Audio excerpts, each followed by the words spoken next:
गई महंगाई, सबनों मार गई महंगाई, हाय हाय मार गई महंगाई सब। पढ़ेगा पंजाब तो बढ़ेगा पंजाब। पंजाब भर में बढ़ती हुई महंगाई की वजह से स्टेशनरी की कीमतों में भी इजाफा हो गया।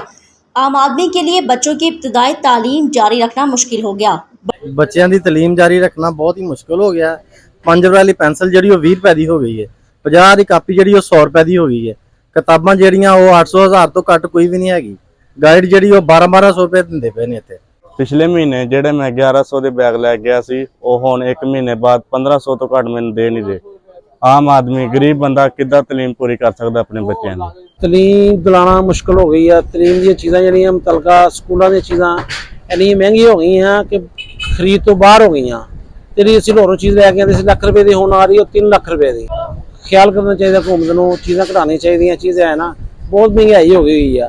ਬੱਚੇ ਇਲਮ ਦੀ ਚੀਜ਼ ਸਕੂਲ ਦੀ ਚੀਜ਼ਾਂ ਅਫੋਰਡ ਨਹੀਂ ਕਰ ਸਕਦੇ, ਇੰਨੀ ਮਹਿੰਗੀ ਹੋ ਗਈ ਚੀਜ਼। ਤੇ ਇਹਦਾ ਹੁਕਮਰਾਨਾਂ ਨੂੰ ਚਾਹੀਦਾ ਕਿ ਇਹਦੀ जरा कोई नमी होनी चाहिए इलम दे विच। चीज़ है बढ़ती हुई महंगाई की वजह से जहां गरीब आदमी को 2 वक्त का खाना मुश्किल है, वहां स्टेशनरी की कीमतें भी बढ़ गई। स्टेशनरी की कीमतों ने आम आदमी की जिंदगी में मजीद परेशानी का इजाफा कर दिया।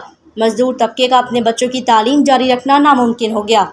50 रुपये में मिलने वाला रजिस्टर्ड 100 रुपये का, 20 रुपये में मिलने वाला पॉइंटर 50 रुपये, लेड पेंसिल 5 रुपये से 10 रुपये और स्याही की डब्बी 30 से बढ़कर 50 की हो गई।